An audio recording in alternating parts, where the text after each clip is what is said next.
আসসালামু আলাইকুম সবাইকে।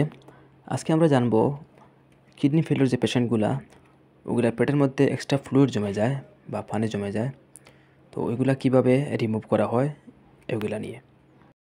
এখানে দেখা যাচ্ছে আল্ট্রাসাউন্ডের মাধ্যমে পেটের কোন জায়গা থেকে ফ্লুইড বের করা হবে সেটা সিলেক্ট করা হচ্ছে।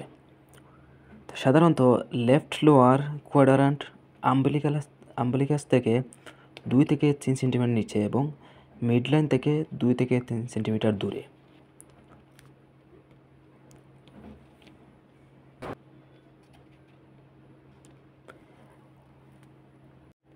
সিকেডি করনিক কিডনি ডিজিজ রোগীদের মধ্যে অ্যাসিডিক ফ্লুইড পেটে পানি জমাতে হাত দিতে পারে অনেক সময়, বিশেষ করে end at stage renal disease ESRD বা লিভার ডিজিজের সাথে যুক্ত থাকে।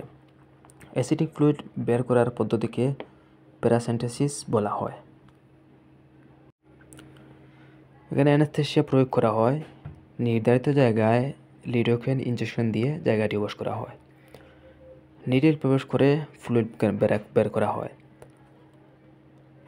বড় পরিমাণ ফ্লুইড 5 থেকে 10 লিটার বের করা হলে আইভি অ্যালবুমিন দিতে হয় হাইপারটেনশন বিপি কমে যাওয়া থেকে রক্ষা করতে।